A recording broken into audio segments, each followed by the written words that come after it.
As Georgia lawmakers push for major immigration reform before the session ends, we are already seeing some effects in our community.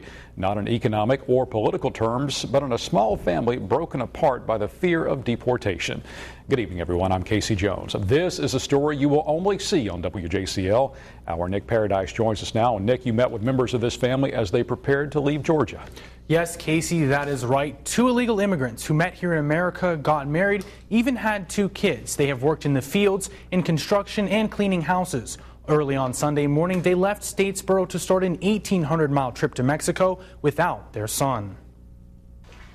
Fabiola and Nico Perez pack their 1-year-old daughter's clothes. It's a rainy day in Statesboro as this pair of illegal immigrants readies to leave the United States.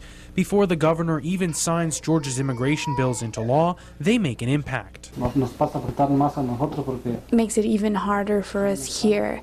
And the new law that's passed that a police officer can just stop us and take us away and deport us makes it even harder when we're just trying to work. The 2 met in southeast Georgia's onion fields. They've been in the U.S. since they were teens, coming to Statesboro in 2004, where they've made a home and a family. Now that family is being torn apart. Little Mari travels with Fabiola and Nico to Hidalgo, Mexico. Their 6-year-old son stays here.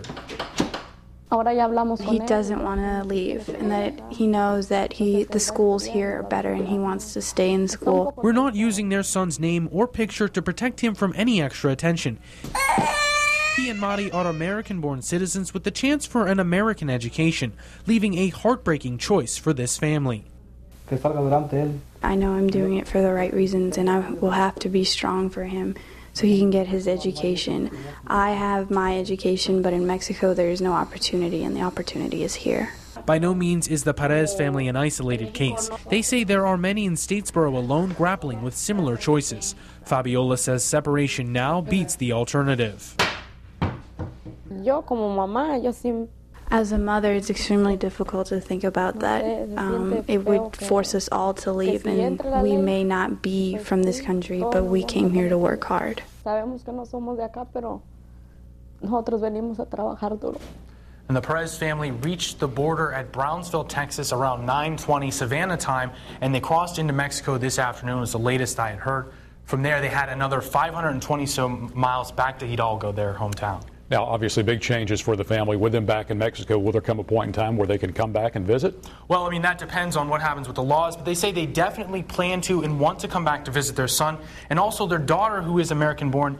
When she's old enough, they'd like to come back and have her be able to get an American education as well, perhaps even with the same foster family that took their son in. And there's been a great deal of debate in Atlanta among lawmakers this session about immigration reform. Where does all that stand? Well, right now we are kind of at a standstill. Nothing major got decided last week in committees, and the House is on break right now as well as the Senate, so they will discuss the bills next week. The 11th is when the legislature reconvenes, and that's when we will see what happens from there. Very good. All right. Thank you, Nick.